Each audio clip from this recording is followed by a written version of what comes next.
Hai semuanya, perkenalkan saya Sihrat Retno Cahyani, SPD. Saya calon guru penggerak angkatan 9 dari SD Negeri Bunton 01 Adipala Cilacap. Kali ini saya akan melakukan demonstrasi kontekstual modul 1.1. Bentuk implementasi metode Among Ki Semar, tokoh pewayangan dalam konteks sosial kultural ke dalam pemikiran Ki Hajar Dewantara. Apa itu metode Among? Metode Among adalah metode pendidikan yang menuntun berjiwa kekeluargaan dengan kasih sayang dan kodrat alam yang di dalamnya terdapat cara-cara dalam mendidik anak.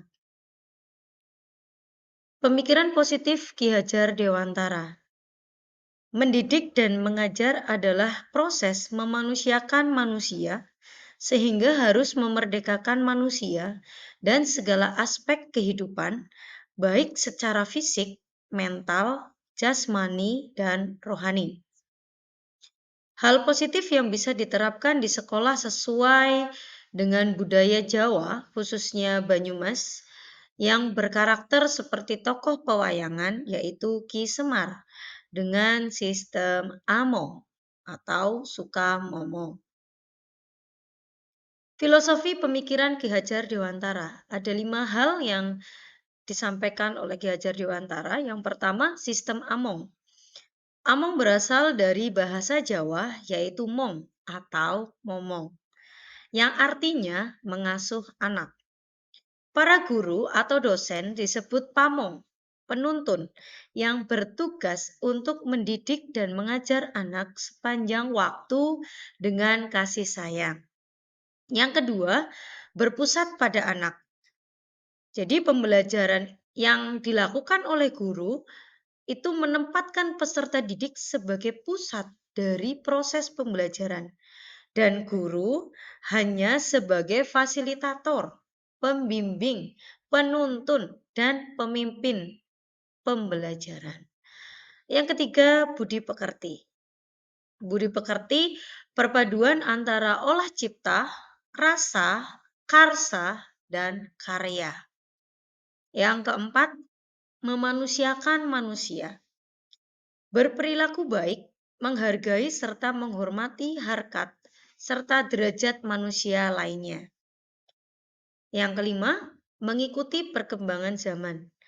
Ilmu pengetahuan dan teknologi dari waktu ke waktu menuntut guru untuk memiliki kemampuan beradaptasi, berinovasi, kreatif, dan kritis dalam menjalankan tugasnya menyelenggarakan kegiatan pembelajaran. Prinsip pemikiran Ki Hajar Dewantara yang sudah kita kenal ya, yaitu ing ngarsa sung tulodo, ing madya mangunkarsa, tut wuri handayani, yang berarti ing ngarsa sung tulodo itu kita di depan memberikan contoh, memberikan suri tauladan bagi anak-anak. Ing madya mangunkarsa, ketika kita berada di tengah-tengah, kita mampu membangkitkan atau menggugah semangat anak-anak. Tut wuri handayani, ketika kita di belakang, kita memberikan dukungan moral, semangat, dan motivasi. Konteks sosiokultural dan nilai-nilai yang sesuai dengan pemikiran Ki Hajar Dewantara ada 5, yaitu gotong royong, kemandirian, nasionalisme, religius, dan budi pekerti. Kita akan membahasnya satu persatu, nggih.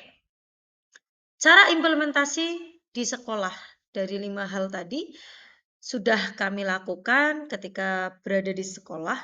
Yang pertama, gotong royong. Anak-anak sudah terbiasa dengan kerja bakti, piket kelas, menjenguk teman yang sakit, melaksanakan kegiatan keagamaan bersama-sama, baik yang muslim maupun non-muslim, itu juga mengikuti ya yang non-muslim. Dan kegiatan kepramukaan. Yang kedua, kemandirian. Pengerjaan tugas mandiri yang tepat waktu. Jadi ketika diberikan PR, itu anak-anak besok harinya sudah mengumpulkan walaupun, belum ada pembelajaran, belum ada jadwal mapel itu. Melaksanakan sholat duha tanpa menunggu perintah guru, membaca buku di perpustakaan tanpa disuruh, sebelum berolahraga menyiapkan alat olahraga, dan ketika bunyi bel masuk saat upacara, anak langsung berbaris bersiap untuk upacara. Nasionalisme, menyanyikan lagu nasional sebelum belajar, mengucapkan teks Pancasila, upacara setiap hari Senin dan hari besar nasional. Yang keempat, religius, pelaksanaan sholat duhur jamaah, Asmaul Husna, serta peringatan hari besar agama. Budi pekerti.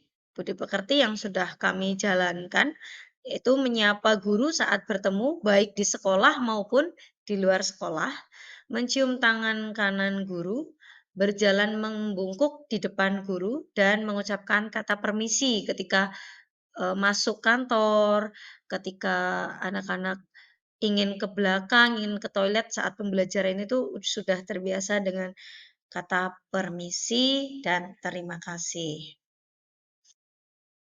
Berikut adalah tantangan dan solusi. Jadi dari 5 nilai konteks sosiokultural tadi ada beberapa tantangan dan di sini juga saya tampilkan solusi yang bisa dilakukan. Tantangan yang pertama adalah tanggung jawab. Solusinya, jadi ketika anak-anak piket, ya khususnya yang piket, kerja bakti, itu guru tidak hanya memerintah, tidak hanya menyuruh anak, tetapi juga ikut melaksanakan. Artinya kita juga sudah memberikan suri tauladan. Yang kedua, tantangan yang kedua yaitu perilaku anak yang kadang berbeda di sekolah dan di rumah. Jadi ketika di sekolah kok tidak nurut, tidak mau mendengarkan, kenapa di rumah kok nurut dengan orang tua, bahkan mendengarkan orang tua dan sebagainya, ataupun sebaliknya, itu kita melakukan pendekatan secara pribadi dengan juga memberikan nasihat. Tantangannya ketiga, belum hafal lagu nasional. Ini dari beberapa kelas, ada beberapa anak yang memang belum hafal lagu nasional. Jadi solusinya setiap hari kami memutarkan lagu-lagu nasional. Jadi ketika anak sebelum masuk kelas itu ada lagu-lagu nasional yang diperdengarkan. Jadi anak-anak kalau terbiasa kemungkinan besar akan menjadi hafal. Terus saat belajar lagu nasional kami menggunakan video, tayangan YouTube dan menggunakan audio supaya suaranya terdengar lebih keras dan jelas. Jadi anak-anak bisa sambil renggang-renggang gitu ya, sambil ngerenyem-renyem, gitu. Jadi agak, bisa memberikan solusi. Terus anak belum hafal bacaan Asmaul Husna. Jadi ketika ada anak yang belum hafal, kami guru itu menyediakan fotokopi bacaan Asmaul Husna dan membimbingnya. Jadi tidak hanya, "Ini baca," gitu, tapi tidak. Tapi harus dibimbing supaya anak-anak, lebih terarah begitu ya. Terus yang terakhir adalah tantangan yang terakhir, beberapa anak masih cuek terhadap guru, tidak mau menyapa saat bertemu. Nah, ini juga ada solusinya yaitu pendekatan secara pribadi dan memberikan arahan. Didekati ketika anak duduk juga kita jangan berada di depan, tetapi kita berada di samping anak supaya anak merasa dengan guru itu, "Oh ya ini teman saya, bukan seseorang yang marah-marah seperti itu ya. Tapi kita bersikap seperti layaknya seorang teman. Jadi kita memberikan arahan, mendekati secara pribadi, "Kenapa sih?" Dan sebagainya. Rencana tindak lanjut. Rencana tindak lanjut yang akan saya lakukan, yaitu melatih tanggung jawab peserta didik secara berkelanjutan. Jadi tidak hanya satu kali atau 2 kali, tapi secara berkelanjutan. Yang kedua, membiasakan sebelum pembelajaran menyanyikan lagu nasional. Nah, ini juga akan terus berlanjut.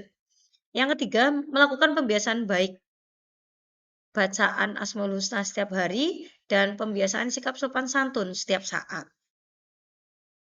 Jadi kesimpulannya adalah seorang guru harus menjadi guru yang menuntun, yang membimbing anak-anak, dan setiap pembelajarannya itu berpusat kepada murid. Sekian dari saya, jika banyak kekurangan saya mohon maaf dan terima kasih.